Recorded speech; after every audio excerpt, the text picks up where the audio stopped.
Welcome to Regional Roundtable with Brad Shepard, a co-production of Longmeadow Community Television, LCTV, and Pioneer Valley Radio. This installment, discussing life in the Pioneer Valley, features special guests Springfield City Councilor Kateri Walsh, Rock 102 personality Mike Baxendale, and Talkers Magazine publisher Michael Harrison. And now, from the studios of Longmeadow Community Television, LCTV, in Longmeadow, Massachusetts, here's your host, Brad Shepard.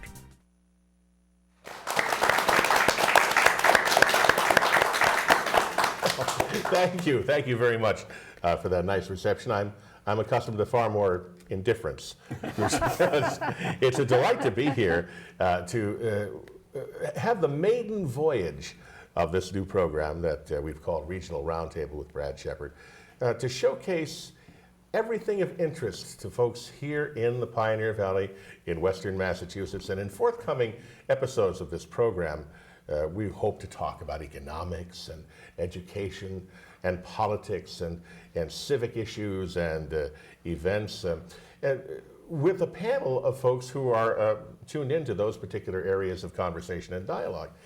And we've done so, and we'll introduce our panel in just a moment because we have a cross-section of people in civics and politics and entertainment here with us for this pilot broadcast. Now, we want to thank some folks who have made this possible.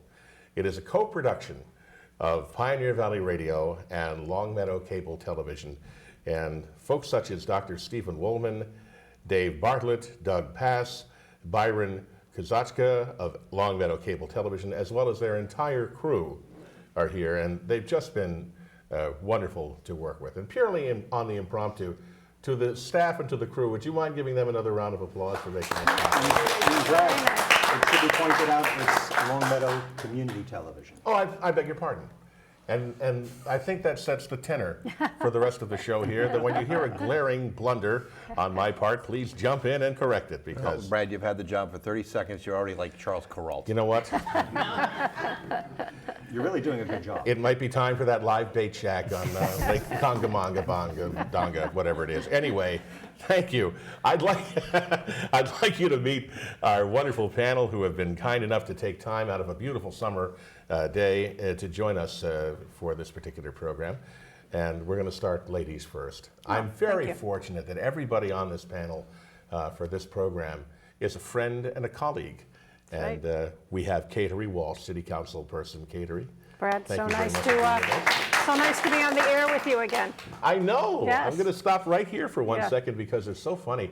I was just saying that when you arrived tonight, it's sort of a reunion because for years, on a Friday, just as I was getting off the air at 9 o'clock, I would know it would be Friday because you would come in to record your program, which coincidentally was called, if I get this right, Reporters Roundtable. Oh, you remembered. You yes, see that? Absolutely. I remember everything. Yes. That could be good and bad. What time did that show air on the weekend? Oh, it aired on Sunday mornings at 6 a.m., and I was amazed at how many people listened to it. I kept trying to get them to switch it to 8 a.m., but it actually had quite an audience because it focused on local issues. Well, it was that, and you had everybody on that program, and they all knew that they needed to do the Kateri Walsh program, Reporters Roundtable. Now, you combine that with a lengthy career on the City Council. How many terms? I've been on for 7 terms, and running again for the 8th. Now, I don't want to say how many years it is or that it started last century. I wouldn't do that, but that's remarkable. And I can't help but wonder, with all of the committees that you've served on and the length of service and winning election after election after election means obviously you are absolutely pleasing your constituency and doing something right, quote unquote. Why you never got interested in tossing your hat in the ring for the mayoralty? Oh, I did. I did back in, that's right about the time I met you, Michael, when I was at WNNC. That might have predated me. It did predate you, and she did a heck of a job of it. And actually concerned about the fiscal health of the city. Well, we'll come right back to that. Well, thank God no one's bothered to do that since. Well, it predated that control board. Yes, we should. Yeah. The voice that you heard just a moment ago is a gentleman who is a visionary as far as media is concerned. Absolutely. And we're not going to list his resume because we only have an hour program. And as a man who is an editor, a writer, a publisher, he's served his time in media in so many different forms of regular appointment listening, radio in New York and in Los Angeles. And also, many consider him to be the father of podcasting. And he is Michael Harrison. Well, thank you very It's much. wonderful It to have you. scared me when you said he did his time. You know? I know. This is part of your community service. This is not my cable service. Very good. Remember, not cable, community. Right. Anyway, it's great to have you here, Michael. My pleasure. It's a Thank you. pleasure to have you here. And you're one of the fathers also of Pioneer Valley Radio, and it's great to be partnered with you on that particular broadcast. It's an honor to work with you in this community on this project. Well, that's very, very kind of you, and I can't help but agree. Anyway, also here is a guy that I've really enjoyed over the years, and even though at differing points we've been competitors, until he buried me. No, at different times we've been competitors. We've always been friends, and I'm a great admirer, and I really do respect nascent talent and ability. We know him as Bax. He's here tonight as Mike Bax Baxendale. Hey, Bax. It's good to see you, Brad. Thank you.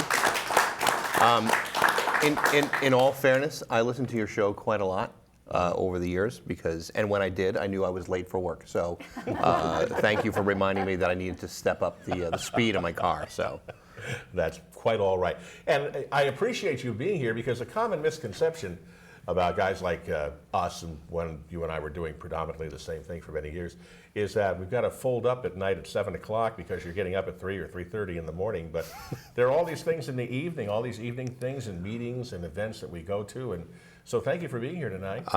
it's my pleasure. I'm always happy to perform at a very high level with very little sleep for you. So there you go. Why, yes. You know, we had planned a variety of different topics for this first program. And for varying reasons, and certainly because of schedules and other commitments and things, we've moved around a little bit and decided to do what is really for our first program to be really very much of an umbrella program for what this series is going to be. And that's why it's broadened out to simply life in the Pioneer Valley, life in Western Massachusetts. And Kateri, are you originally from Massachusetts or are you from Connecticut? No, I'm actually from Connecticut. My brother Bill and I, we grew up in Ansonia, Connecticut, and if you want to find any place similar, it would be Indian Orchard, Massachusetts. Very similar type community that we grew up in and came here. And the reason I asked that question initially is because I believe that everybody sitting here, including myself, was not born here and did not originate here. We have all migrated here for one reason or another and elected to stay put and make our professional and personal lives here. Now, what does that say about this environment? Well, what brought you here? Well, I think it was 2 Allied van lines, but that's no. It's going to be like that. I can't help it. And you do this. None of us can afford to leave. Maybe someone will see this and take us out. Well, I came here really for professional reasons, Right. And that oftentimes happens. And that I know that, and I think Bax would agree, that one of the hardest things you have to do, and I found to fight against, is to wind up being itinerant if you do this for a living, because, you know what I mean? You really do, like anybody else, you want to put down roots, and that is not the nature of the media that we came up in and that Bax is still in. So, you know, at that point I had children and I had a family, and there was a job opportunity here in Springfield that looked interesting, and I liked it. I had left New England. I'll make this very brief. I'd left New England on a little, what I might call a time dog leg in my career out to Western New York, didn't like it, and wanted very much to get back to New England, and I had been in New Hampshire for many years. But the job opportunity came along in Massachusetts, took it and haven't looked back. So that's what brought me here. But how did you come here from Connecticut? Well, I came here because my husband's family, the Walshes, were here in Springfield. They actually have been in Springfield since like 1869 and are really part of the fabric of Springfield and Western Mass. And it's really interesting in doing research about why people come somewhere. We found out that my husband's grandfather, James Walsh, who had 17 children, 14 who lived. And they lived on King and Lebanon Street in Mason Square. Came here for a job at the Springfield Armory. Isn't that interesting? And that's what brought all the Walshes to Springfield, job at the Springfield Armory. I'd like to say a special hello to Dan Walsh, who I hope is watching us at some point, because he's a wonderful guy and was going to be here with us this evening. Dan is just an amazingly accomplished individual, and Michael was talking about him just before we went on the air and commented that he's a war hero, and that alone. Yes. And I remember all those years that I was on the air here, when it was Veterans Day, when it was Memorial Day, everybody said, well, you got to get Dan Walsh on the show and find out what's going on today. Well, he's a great guest because he says exactly what's on his mind. And that's what you like, whether you agree with him or not. I always found him to be one of the most knowledgeable people I've ever met about international affairs.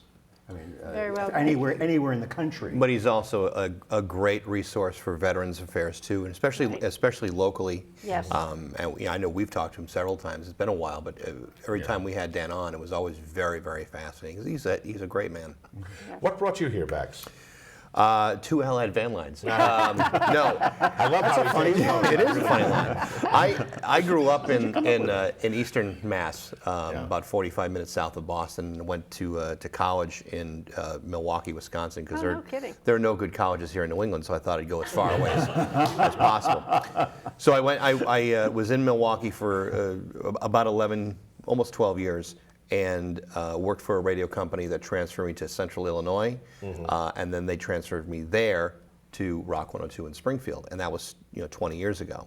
So what kept me here is I still had family in New England, but the job wound up working out. I mean, we have and had continued to have a great run of success.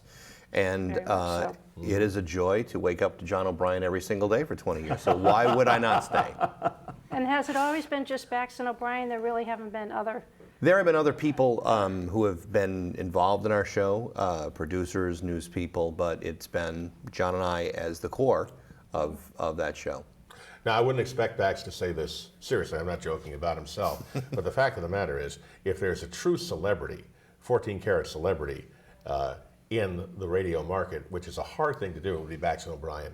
And they have become, I hate to use a hackneyed phrase like household words, but to a great extent, you are. Like Drano. But no, that is not an easy thing to do, because you and I both know that this is a hard, I'm not being maudlin about it, but this is a hard way to make a living.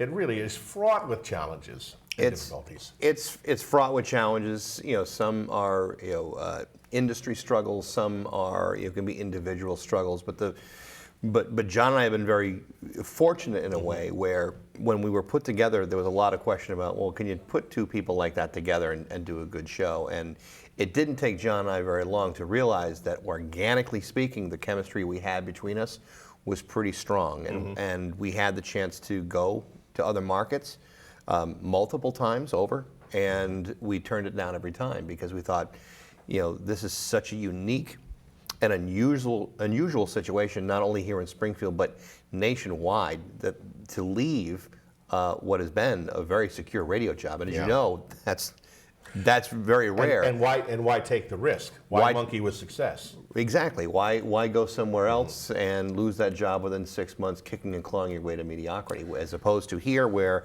we've built something tangible in a very untangible business. Well, to go to another city, to go to another locale, and literally start from scratch and create what it took you can't do it in any other way than in real time. No. It has to take all those years, and there's no reason for you to. I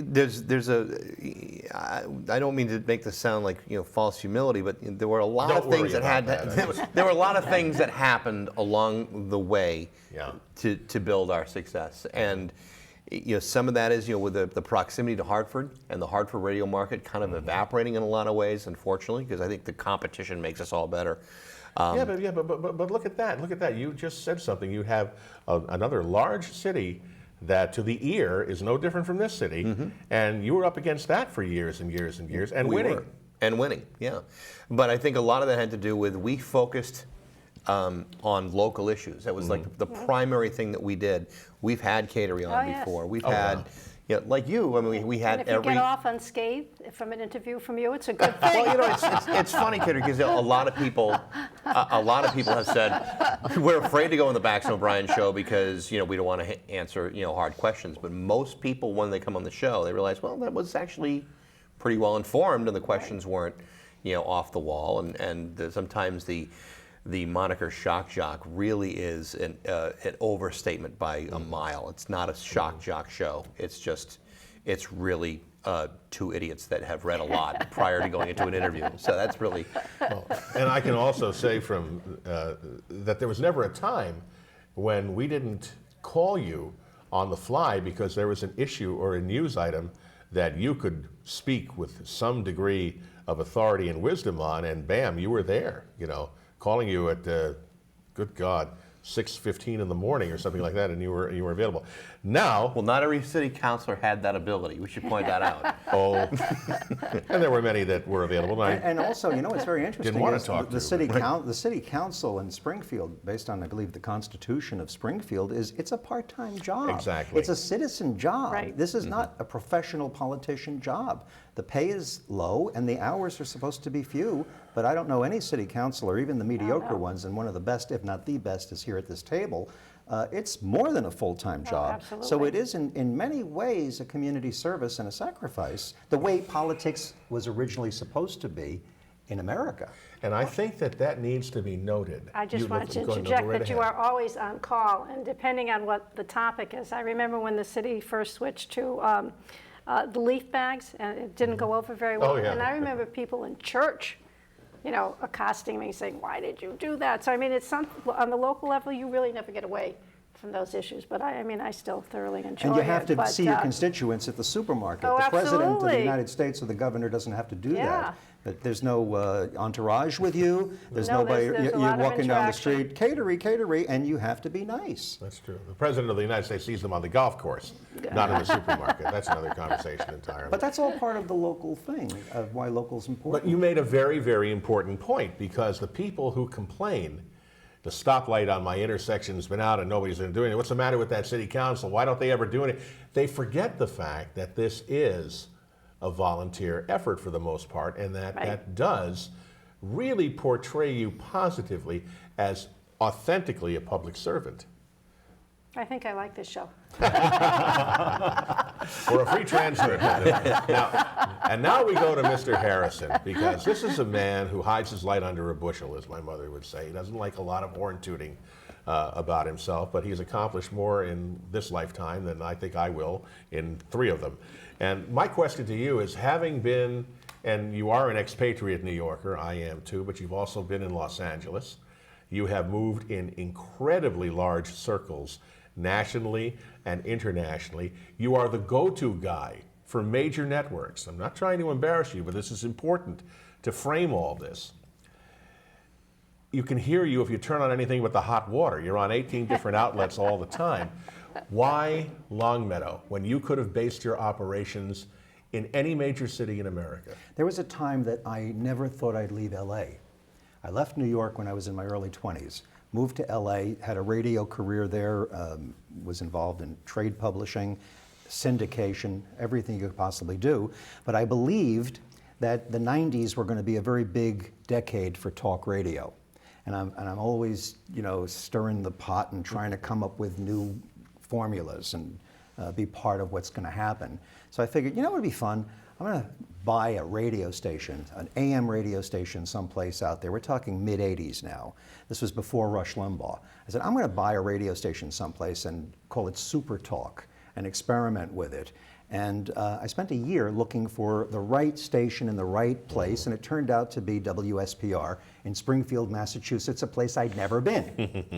And I came to Springfield, and it turned out that my partner and I made a deal and bought the station, took it over in 1986, and I planned to be there personally for about 6 months, maybe a year at the most, and go back to LA, because that was where my life was. I mean, they named a day after me in Los Angeles. That's no how, kidding. the mayor and the city council, that's how entrenched in Los Angeles I was. And in those days, LA had a lot of glamour to it. It was still the happening place.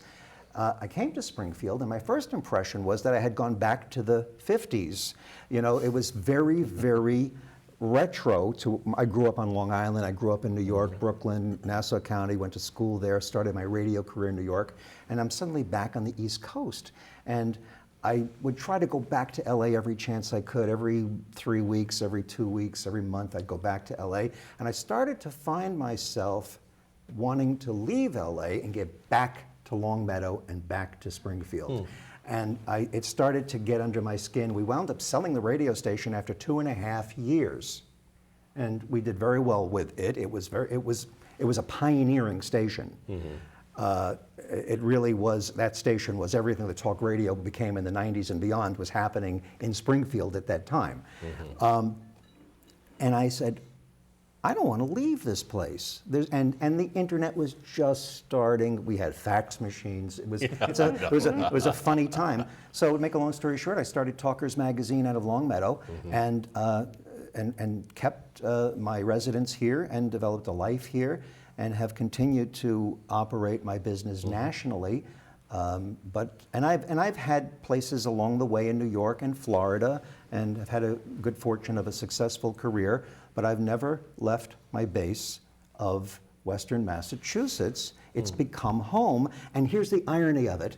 For many reasons that I hope we get to talk about what's so wonderful about this region, but the irony of it is, for a guy that never thought he'd leave LA, who came from New York and was going to be here for 6 months, I have lived in Longmeadow, Massachusetts longer than any place I've ever lived in my life. Wow. So, and you only realize that in retrospect. You never realize it when you're going down that road and doing it. I think this is a tremendous place to live. And I think that one of the biggest handicaps that this area has is it doesn't understand that. It doesn't have the optimism and the pride. Because a lot of the people here have not lived in a lot of places. That's true. And they don't know comparatively. Like, wouldn't you rather live here than Milwaukee? Well, having lived in Milwaukee and actually really loving that city when I did live there, Milwaukee in a sense has actually got the same kind of self-esteem issue that Springfield does, where Springfield kind of thinks of themselves as, you know, a shadow community to Hartford. But when you compare the two cities, there are a lot more problems in Hartford than there are in Springfield. And in fact, it's a more violent, more crime-ridden city than Springfield could even come close to being. Same thing with Milwaukee. Milwaukee's got, it certainly has problems, but they have an inferiority complex to Chicago, which is, but they do compare themselves constantly.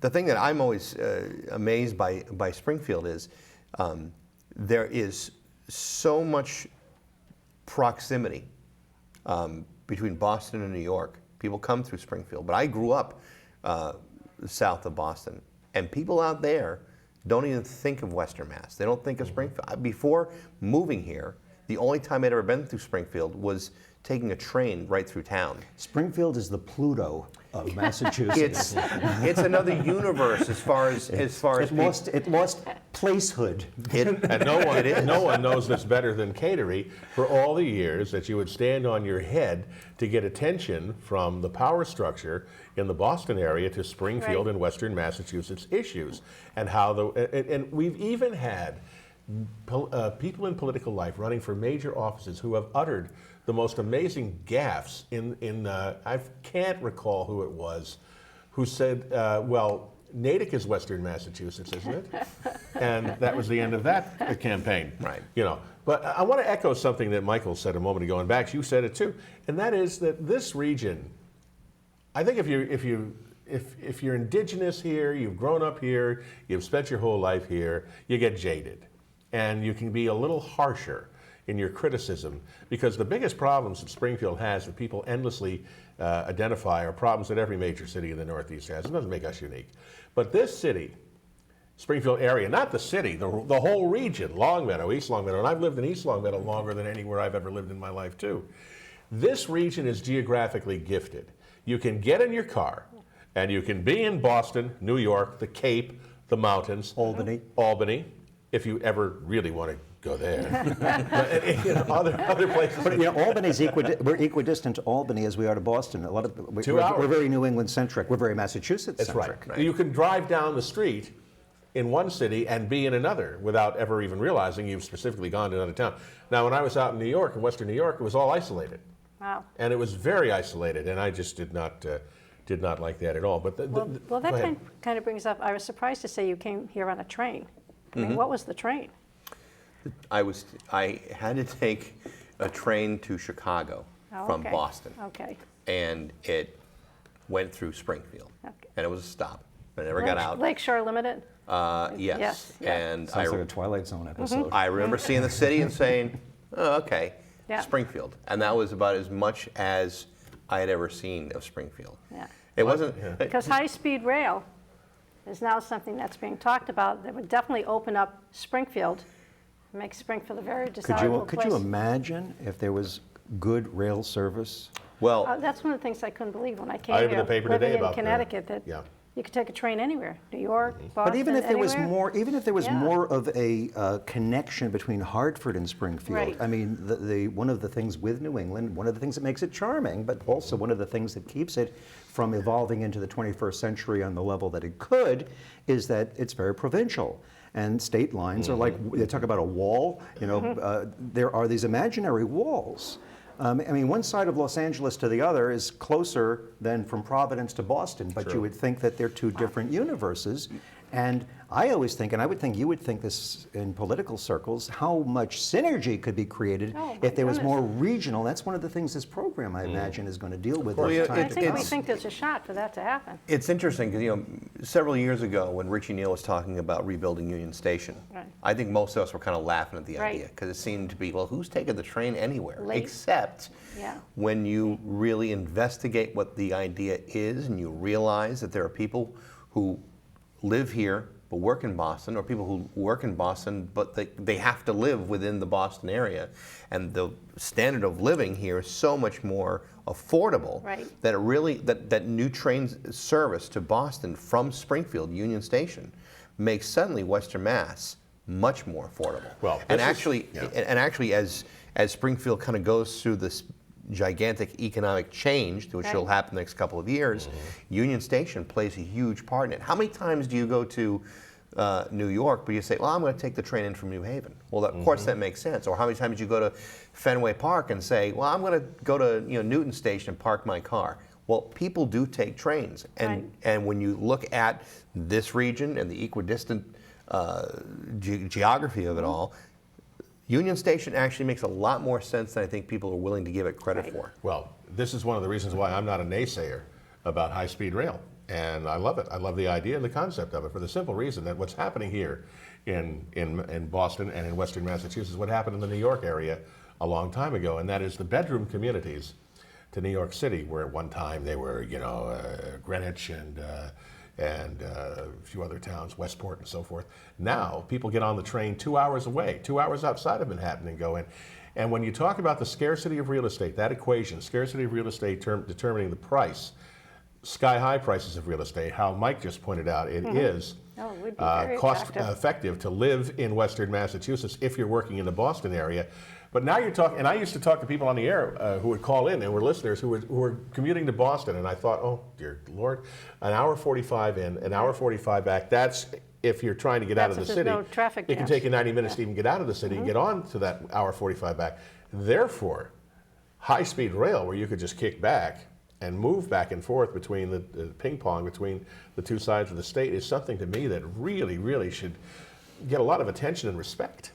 Well, and I would just like to say, since we are on Long Meadow Community Television. You better get Television, it I wanna right, make because sure the I've got power the right- structure is sitting yeah, right we behind want me. people- They're within reach of me. I think they have quite a champion in Eric Lesser, Senator Eric Lesser, who talked about that a lot in his campaign, and I think he's going to be able to be influential in bringing that here. And not only that, we talk about Boston and the influence of Boston and Springfield.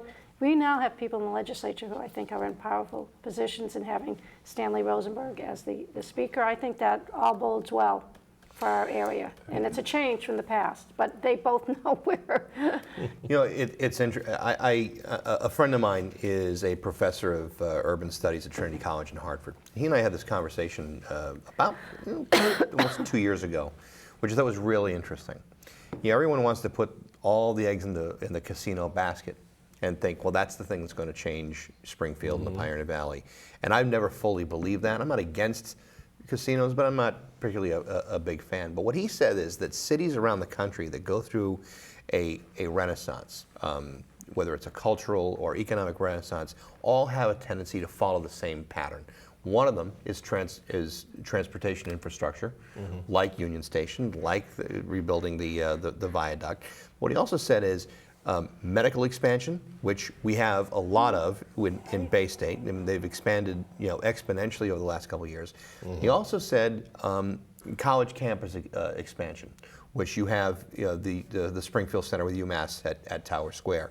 Those are the kinds of things that have happened, and I think are every bit as important as any casino you can bring in here. Would have probably just as equal amount of impact long term for Springfield than anything else. And there's also things like market rate housing, which would be important too. But all that stuff would be a spin-off of those things and the job creation that all of that would bring. I never completely understand the placing the casino issue in either or. Do it or don't do it. In terms of laying onto that issue, is it going to salvage, is it going to be the economic salvation of the region or not? I simply say it's a component. And there's no reason that it can't be supportive of economic recovery and economic stability here in the region. But you just said something a moment ago, and you brought me back, Bax, to when I guested on your show some months ago. And we were talking about the whole viaduct rehab project. And you had some very specific thoughts about that, in which, if I remember correctly, you were suggesting that there's a missed opportunity here? A huge missed opportunity. Okay.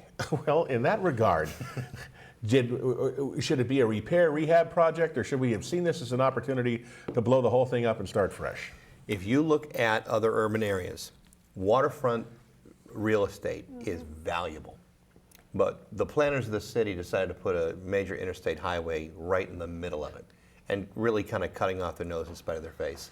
What they should have done, if they had listened to not just me, because I was not the only person pushing this, would be to either drop that viaduct to ground level or below ground, which I think would have been the smarter thing to do. I know it's been discussed. If you look at the people feel that way. if you look at the amount of real estate from the Tower Square parking lot to the river's edge, that is valuable real estate that could provide all kinds of things. Look at what Baltimore did with their inner harbor about 15 years ago. What an amazing change. Baltimore before the inner harbor was an awful city, but now you go to Baltimore in the inner harbor and it's like one of the coolest places in the Northeast.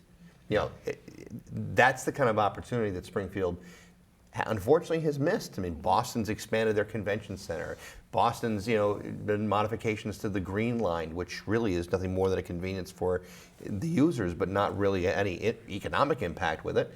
And we've missed an opportunity to do something really special for our region. Kateri, do you have a feeling about disagree. that? Oh, no, I think you're absolutely right. I think a lot of people wanted to see that. And talking about opportunities in the Green Line, we can't forget Changchun Manufacturing, the Chinese company that is coming to Springfield, which I think is much more of an economic boon, because it's going to be real jobs and real money invested in Springfield in the old Westinghouse property, and their ribbon cutting or their groundbreaking is actually next month. But they're going to be providing real jobs and creating the trolley cars for the red and green lines. I mean, that's real economic development and manufacturing that people are always talking about that we really need. Well, that's a real positive thing. I for the don't see city. that as a temporary thing, Oh, because no. that's going to That's go the on thing and about stretch it. well into the future, unlike whether or not the Right. casino is, very, very successful or not successful and moves in cycles. I don't see the railway manufacturing No. suffering that at all. We were Interesting. really lucky to get them. They could have gone anywhere. Michael, do you have any thoughts about that? I think that this has been a great discussion, and I'm just sitting here enjoying it because I love the organic nature of it. And I think this conversation is bringing out sides of you that the listeners on your show don't always hear. Listen, And, I think these are not that's- sides. They're really, they should have to listen You're to. being funny. But I understand from the history that originally when they were thinking about the interstate coming through Springfield, that there was talk about it being in West Springfield. And Springfield wanted it. That's like taking a beautiful face and putting a scar right across it. I mean, the whole idea of taking an interstate and thinking this is good because it'll bring people to Springfield, an elevated interstate between the downtown of a fabulous city. Really. Springfield, downtown Springfield was a beautiful New England city with a main street with movie theaters, restaurants, Johnson's bookstore. I mean, let us not forget what Springfield was when I got here in 1986. It was extraordinary. But how about Barney's house? I mean, how did they ever get rid of Everett Barney's home? I mean, we still have the carriage house, which people use all the time, but I don't understand how they ever were able to tear down his home and that there wasn't a group, because now you could never do something like that. There's so many historic societies. But it shows you the kind of thinking that led even to that, such bad planning. But what you're saying is true. It would be good, but it's not going to happen. Exactly. It's just not going to happen. So there has to be some way to develop that riverfront beyond what it is today, because right now it might as well be 10 miles from downtown. It is the jewel in the crown here, Yeah. locally. I interrupted you. It's fine. You're the moderator. I know, and It's I had your a job real to feeling of interrupt. power doing that just a moment ago. And But riverfront property enjoyed can it. really be so attractive. You know that from California. Well, look at what they it did in brings San people Antonio. Yeah. In San Antonio, Texas, it's not the same kind of river, but they have this little river that's like a sewer that runs through the city, and they turned it into a world-famous attraction. Yes. And lot of Nashville, parades. Tennessee Yeah. is a great example of all these disparate communities that were all their own fiefdoms Yeah. that are now working together under a central government. And I'm not a big central government guy, but the way in which some of these cities are isolated from each other and protective of their power, you see it, you Oh, yes. understand it much more than Right. I do. It stands in the way of what has to happen for a region to grow the way it should. It's called cooperation. And there isn't a lot of cooperation. That's one of the things about New England that shocked me when I came from California and New York, is the lack of cooperation between entities. Right.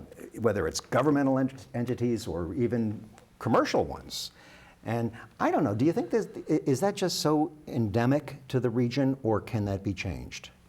Well, I think it has changed over time, but I do think that there are a lot of little pockets where people did not want to work together, but I have seen a big difference from when I first moved here, was not from Springfield. Yeah, and have been able to raise a family here and have a successful career. I have seen there's a lot more openness than there was when I first moved here. Well, two things. Number one, Michael, when you talk about getting here in 1986, I can tell you that when I got here in 1994, late 93 if I recall, the city is totally different today than it was even back then. And that isn't terribly long ago, you know. And Kateri, we've drifted into an area of perception versus reality. And this is sometimes a conversation that's not altogether comfortable for people. But for you, having to be a cheerleader for the city by dint of all the work that you do and your civic role, when you hear people saying, oh, every day I open the paper and Johnson's bookstore is gone, and this great restaurant is gone, and this is gone, and that's gone, and who goes to downtown Springfield anymore? I don't want to go downtown. I can't park anywhere. There's too much violence. There's crime, blah, blah. And what goes through your mind, and what do you say to people when you hear that? Well, I say they're wrong, of course. I think there is a perception that Springfield isn't safe, but I don't think that's necessarily true. And I think that there really isn't, and you alluded to it, Michael, we really have to talk about all the good things that are going on in the city of Springfield. And I think one of the conversations we need to have happen is to talk about the cultural identity of the city of Springfield. Springfield now has a Springfield Cultural council, which I am on. We have cultural districts that are walkable, that include like the quadrangle, the community music school. There has to be more focus on all the positive things that happen in the city of Springfield. You know, and there's so many events in Springfield, particularly if you would go to the Martin Luther King celebration that they have at the Mass Mutual Center, and they have all the children from the community music school that come and perform and sing. There's so much talent and positive things about Springfield, and we should be proud of it, and we should talk about it more. And those are the I actually things- think they should have. Years ago, I used to be, do you remember MOCA at all? Sure, The Mayor's Office for Cultural Organization and of Community Community, Affairs, yeah. which predated SOS, started by Teddy DeMauro and Barbara Garvey. I think we need to bring stuff like that back because there's so much to do in Springfield that's positive. There is. And Bax, when you hear that, when you hear people say, what do you want to go to downtown Springfield for? What's your reaction to that? I think I agree. I think it's a perception issue that's a false perception. I'm downtown actually quite a lot, and I don't feel any less safe than anywhere else. I think I look at like, for example, Providence as a good roadmap to have followed. You know, I used to work in Providence at one of the television stations there for a couple of summers while I was in college, and I walked from that TV station to the bus station every day, and there was nothing between those two. It was like, you know, 5-block walk. There was Right. nothing to stop you and do something. But that city transformed itself, one, because they had a very charismatic, very powerful, possibly crooked mayor, who focused on rebuilding that You city did a through great two job things. rebuilding the city, though. Two things. First of all, well, three things. Opening up a waterway so people could have access to it, say like a river, but opening up the city to restaurant business and to artist communities. And when he did that, it transformed how people view that city. People used to not look at Providence as much of anything, and now it's a real jewel of New England. It is. And when we had the entertainment district many years ago, Right. we focused primarily on tavern and bar business. What we should have done is focus on restaurant business and try to transform the city that way. I think that would have gone a whole lot longer. The other element, you're right on target with that. The other element that makes a downtown work, if you look around the country at cities that have good downtowns versus bad downtowns, is housing. You have to have a variety of economic classes living within the downtown area of the city. If you don't have that, then you still have people living in the bedroom communities and only going into the downtown for the restaurants or for the arts. The thing that gels it and makes it really come alive is also having a wide range of people who live in the city and But not doesn't- being a ghetto and not being this, without saying that you can't have affordable housing and you can't have a wide variety of decent living. But doesn't that become a chicken and the egg Well, proposition? it's obviously a chicken and egg. Yeah, It's very difficult. because if people don't feel safe, they may not Right. come back. But you know, like you say, if you feed you them, have entertain numbers, them, they have a people will good, feel they would safe. consider. But then moving doesn't it there. come down to politics? Doesn't it come down to banks? Doesn't it come down to economics and political incentives to try to get builders to build condominiums or co-ops and build places when buildings are torn down or something is going up, that it isn't just a commercial enterprise Right. without there being residential enterprises to make it a walking situation where it isn't a parking problem, and then you have the viaduct problem, and you have one thing competes with another thing. There has to be leadership that spans all of these areas, back to communication, arts and entertainment, Right. restaurants, housing, and commercial interests. Look at Main Street. There used to be stores. Now I don't want to sound like I'm You're gonna be retro. dating yourself. Exactly, because but there are places where there is a concerted effort to bring interesting retail establishments to Main Street so that people can walk and enjoy that. And let's face it, there's a tremendous cultural difference between a Main Street and a mall. Yes. No matter how we try to fancy these malls up, no matter how we try to make them artificial towns, something doesn't gel. Am I right? You're I mean, absolutely have you right. ever gone to a mall and felt, wow, I'd like to spend my vacation here? You know, Well, it's crazy.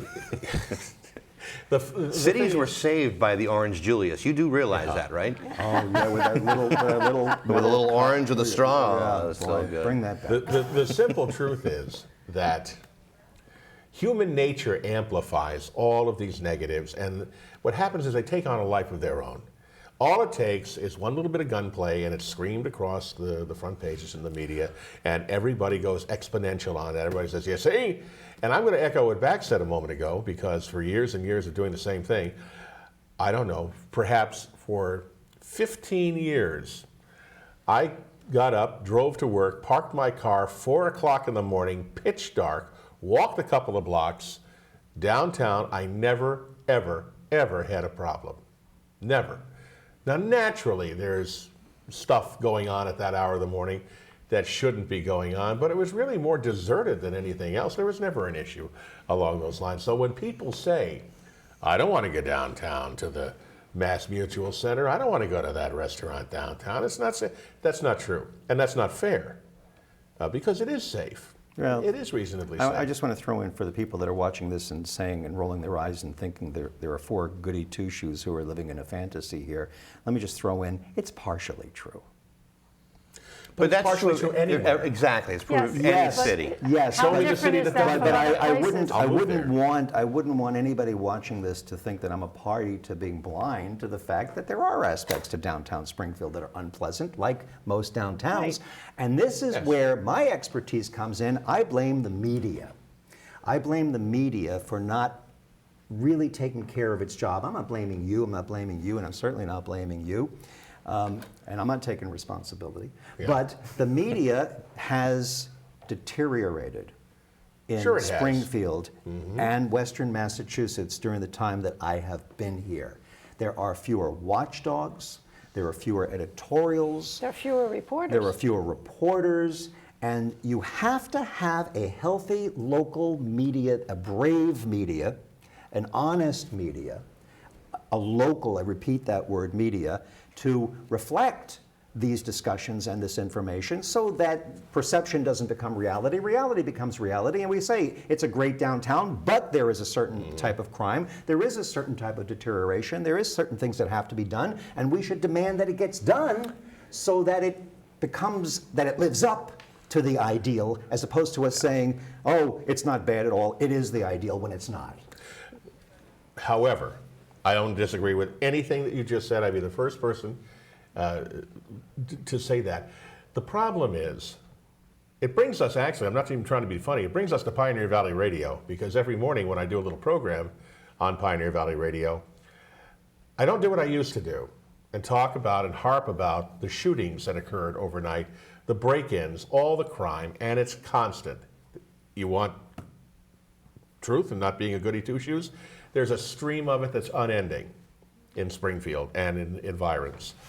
I don't talk about any of that anymore because nobody is talking about the fact that we have 4 or 5 wonderful museums, that we have Forest Park, which is a jewel in the crown. Are you going to crack the paper tomorrow? I'm not singling out the paper. Are you going to access any media tomorrow? And are they going to be talking about the fact that Springfield has a self-supporting symphony? How many small cities have that? Has theaters that bring in entertainment and also Right. create their own. Well, if you That's- put that in tomorrow's Right. news, people would dismiss it and throw it away because and what's the old saying? If it bleeds, it leads, and that's where we're at, and that's where we have a problem. Well, there's a problem with that, and what you're saying is, again, partially true and partially not true. Well, let's talk about the part you like. In totalitarian countries, they don't have bad news. You see, the problem with the good news concept is it tends to become dangerous because it then puts the head in the sand and doesn't talk about what's bad. It has to be honest, accurate, balanced, and real. And that's, that's the way I see But you're it. saying one it of the- isn't the balance. This is why we didn't launch Pravda Valley Radio. But the truth is the problem with Springfield media is the problem with media all across the country. Yes. It's not Yes. Not simply just a Springfield problem. The Union News, the Republican doesn't operate the way it used to because, first of all, there are far less reporters because they can't afford to pay them.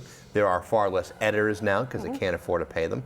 Same thing with the TV stations. I mean, you had 40 Channel 3 and and Fox 22. 6 all combined to make for one, and then 22. So now you're back down to really a two-station market. Right. But as many reporters as they have, they're not really in the business to break hard, fast news stories. It's a 30-minute newscast, and then they repeat it 2 or 3 times, and that's what they do. The days of investigative reporting in a market this size are non-existent. They just don't exist anymore. And that's an economic decision based upon the ownership of those entities. Ownership that's out of town, and the fact that one of the things that we have experienced in the United States in the last 20 years is a blurring of the line between what's considered journalism and what's considered entertainment.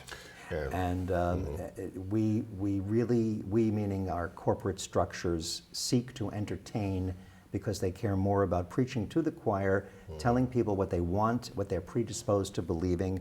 It reconfirms already held beliefs, and it does not seek truth, it seeks victory. And this is a problem with our culture in general, but there's no place I've ever been that could use it more, because this is where we are, this is home, than in this area. Back to LCTV and Pioneer Valley Radio, if I may. We don't make any money doing this. This is not a thriving corporate venture. This is a labor of love. I happen to believe, as somewhat of an expert on this field, that the 2 most famous, well-known radio personalities in this region are sitting at this table. Kateri. I had no idea. And a lot of people don't realize that Kateri Walsh is a very skillful radio broadcaster as well. That's how we met some 20 years ago. And with all respect to John O'Brien, he is in that group. But when Brad Shepard wound up not on an AM or an FM radio station, that's when I got involved. And I said, hey, for something like Pioneer Valley Radio to work, you have to have a well-known personality. Somebody, if you don't have a well-known personality, you're really climbing straight up a mountain. And credible. And credible, a man about town. Right. And we sat down, we said, are you willing to do the long haul on this? Then you get an organization like LCTV, which happens to be, there are community access stations all around the country. It just so happens, again, the moon and the stars are lining up, that this particular television station has enlightened management. And you bring it all together, and something big can happen. So a discussion like this is what's needed all the way across the board. There's an outlet now, a television outlet and a radio, quote unquote, outlet for all of these things that deserve their place in the ether, divorced from all the business and corporate oversight and interest. And that is the problem. And to be fair to established media, they've got a heck of a road to hoe nowadays with all of that oversight. No one knows better than you. And again, with Bax, his job is not to inform. His job is not to be a journalist. His job is not to be an educator. His job is to be what originally that word was, a shock jock. And the fact that you're sitting at this table indicates, obviously, what is basically a serious show, even though we have some fun.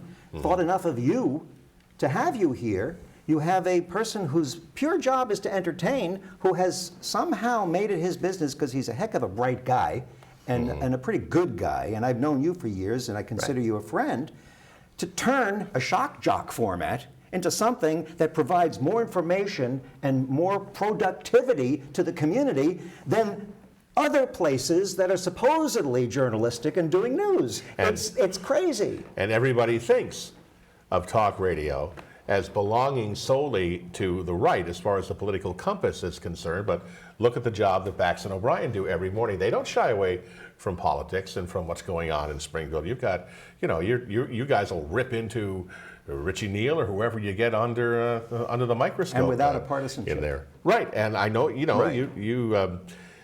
So what are the issues that you come into daily, come to grips with daily along those lines of the political component of your show and yourself? Well, I try to remain as unpolitical as I can be. I don't support any politicians, no offense, because I want to have a level of impartiality. Because there have been friends of mine in politics that who, for whatever reason, will say something dumb, or their careers will suddenly evaporate, and next thing you know, they're being carted off to prison somewhere. I mean, it happens. I don't want to. Well, hopefully none of those people are from Springfield. Well, not anymore. I'm going to interrupt you. When I first came to town and I would put on the evening news, I don't know how many times I would see guys in FBI slickers coming out of businesses with cash registers and computers. Yes. And you remember the city was erupting in all of that nonsense back Absolutely. then. But go on. I think for us, I mean, my partner John O'Brien certainly has one political leaning, even though he is admittedly non-political. And I try very hard to not, insert too much of my own political beliefs into the conversation. I think when we interview somebody or we talk about an issue, while there may be political components to it, we're not hammering everybody with it's all politics in Springfield. I mean, we've had, I remember when Dan York was in town. I mean, I thought he did a very good show. He was very successful here. Very successful, but very political and Sure very was. unafraid to assert that political opinion. I wish we had someone like that in town now. I think it's sometimes good to keep everybody on their toes. If I may just jump in and then get right back on your train of thought. The loss of Dan York from the media mix in this community hurt this community, because a lot of the when the cat's away, the cat's away, the mice will play. A lot of the mice have been playing a lot more than they would have when Dan York was here to hold their feet to the fire. And to expose it. He was a real, an absolute muckraking bulldog. He was out there. Sometimes his behavior was, questionable from a standpoint of politeness, but we need guys like that. But he was galvanizing, and people tuned in and they followed him. And I've remained very, very good friends with him over the years. He's a good man. And, we both have. I've told him this a lot. I said, Springfield's loss was Providence's gain. But it Is he isn't. still in Providence? Yes. He's in Providence. He's on WPRO, and he basically does a similar type of a show there. Providence is a wonderful place for muckraking because it's just full of all kinds of juicy stuff. The difference with Dan York today, and maybe we'll have Dan York come and visit us on this program, the difference with Dan York today is he's a little bit more mellow, and he's a little more mature, and he's a little more thoughtful. Did you want to finish your discussion? Well, I was just going to say, as far as politics in our show, I think we try to look at situations from all points of view, because John and I are so different in our approach. And I think when we interview somebody who is political, they actually wind up appreciating that, because they don't feel like we're either leaning on one side or the other. There's balance. Not every talk show is balanced. It's usually one side or the other, and particularly all one side in some cases. Well, that was very much the situation in my former incarnation, shall we say, with the fellow that I was teamed with for years, a wonderful guy. We were on politically. You were on different sides. Points of view. But the most common misconception about me was everybody thought I was a Republican. And people would sneer. Yeah, surprise. And people would sneer at me on the phone and say, "Well, you say that because you're Republican." And I say, "I'm not. I am an independent. I have always been an independent. Now, where my vote goes and what my leanings are a completely different conversation." But there's that. Now, you said something, and we're running close on time here, but you said something a moment ago, and then Dan York came up in the conversation, and it keys in because Dan York was half a radio broadcaster and half a broadcast personality, and he was also half an investigation journalist. And he would get out there, and he would be in an era before cell phones and everything else. He'd be in a phone booth screaming his head off and whatever. And this city also lost something when we lost Jimmy Polito, when television lost Jimmy Polito, who was a dyed-in-the-wool investigative journalist. There's no rule. Where are they now? You've got the weather guys on television stations going out to do the work that reporters used to do. It's all business. And they don't even get the weather right. That was Michael Harrison, by the way, because I do want to come back. We have 1 minute. I can't believe it. Brian Lapis is in the parking lot slashing the tires. It's like, Isn't this a 2-hour show? And why don't you tell the truth about coming here on a train? You were a Pullman porter for a while. yes, that's exactly Very right. well could be. I just have enough time to, from the bottom of my heart, to thank Bax for making this such a great program, to thank Kateri Oh, for Brad, making this it's such my an pleasure. awesome Thank program. you for And including my me. dear friend Michael Harrison. This has just been a joy It's been a lot to let of an fun. hour fly by like this. And our very good new friends at Longmeadow Community Television who have made this possible, and Pioneer Valley Radio, which we really didn't get much of a chance to talk about, but we will. And we hope to continue on with future conversations and future programs in which we will talk about all the current issues that affect our lives and make life hopefully better by getting it out and conversing about it here in Western Massachusetts. So thank you all very much. Thank you. Thank you. Appreciate And- the invitation. Well, you're going to get more. Oh, good. And for Longmeadow Community Television and Pioneer Valley Radio and Regional Roundtable, I'm Brad Shepard. We'll see each other again.